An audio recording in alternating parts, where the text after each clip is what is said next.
Meghan Markle a récemment opéré un retour en force sur le plan professionnel en signant un juteux contrat avec le Monada Media afin de lancer une nouvelle série de podcasts. Une rentrée d'argent bienvenue pour le couple de Sussex, devenu financièrement indépendant en janvier 2020, après leur départ fracassant de la famille royale. De quoi vivent-ils exactement? Lumière sur leurs sources de revenus. Meghan Markle a de quoi se réjouir. Moins d'un an après la rupture de son contrat avec Spotify, la duchesse de Sussex vient de signer un nouveau partenariat avec la chaîne américaine de podcast le Monada Media. Non seulement l'accord prévoit la production d'un nouveau programme audio mais également la reprise de son premier podcast à succès baptisé Archetype. Je suis fière de pouvoir désormais annoncer que je rejoins la brillante équipe de Le Monada pour continuer mon amour du podcasting, a-t-elle fait savoir dans un communiqué. Fière et forcément aussi un peu soulagée. En effet, les Sussex se doivent de multiplier les sources de revenus pour financer leur luxueux train de vie, entre villas californiennes, jets privés et sécurité. Depuis janvier 2020, et leur départ de la famille royale, ils sont devenus financièrement indépendants. Si le couple peut compter sur sa fortune personnelle, amassée avant leur mariage, elle n'est pas éternelle. Publication de livres, séries télé, podcasts. État des lieux. Avant de rencontrer Meghan Markle, le prince Harry a bénéficié, selon Forbes, d'une part de l'héritage laissé par Kate Moss et ses près de 100 millions de dollars, soit 83,7 millions d'euros. Disparu tragiquement en 1997, le duc de Sussex a également touché une part importante de l'héritage de sa mère Lady Diana, estimé à 10 millions de dollars, soit 8,3 millions d'euros. Plus récemment, l'héritage touché à la mort de la reine Elisabeth II en septembre dernier par le trublion de la couronne reste un mystère.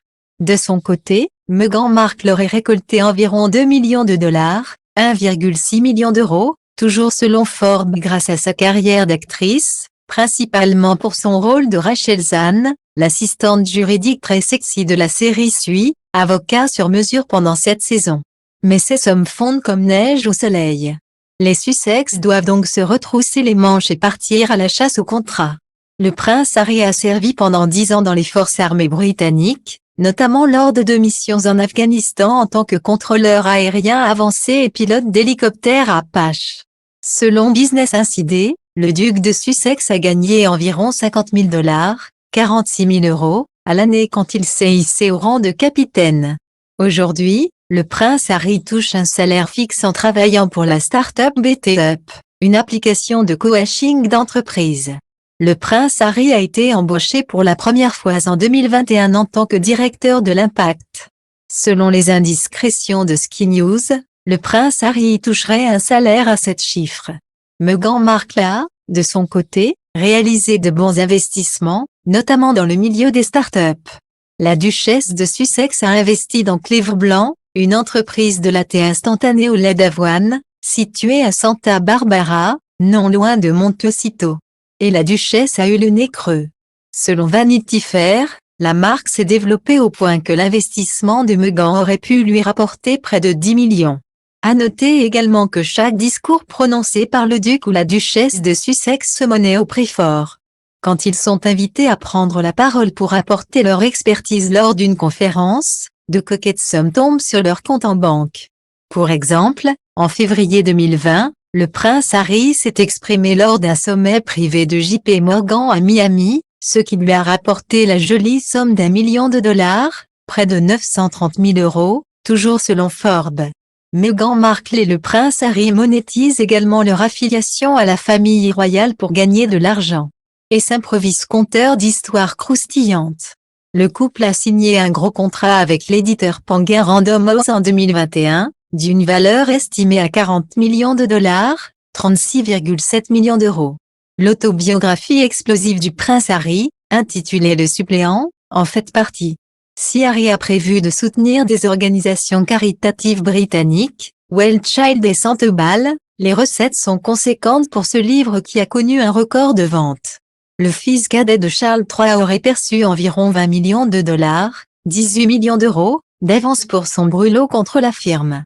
Les autres projets littéraires du couple de Sussex restent pour l'heure inconnus. S'il se murmure que le prince Harry aurait assez pour écrire un deuxième tome de ses mémoires, Meghan Markle pourrait également être amenée à raconter son histoire. De quoi donner de nouvelles sueurs froides au Windsor. Meghan Markle s'est aussi frottée au monde de l'édition, mais ses œuvres ont rapporté nettement moins que son époux. En 2021, elle a publié un livre d'images pour enfants intitulé De Banche, qui lui aurait valu une avance de 618 000 $, soit 570 000 €. Le livre de 167 mots, qui comporte une illustration de la fille du couple alors nouvellement née, Lilibet Diana, a atterri sur la liste des best-sellers du New York Times, mais on ne sait pas exactement combien il s'est finalement vendu, rapporte Forbes.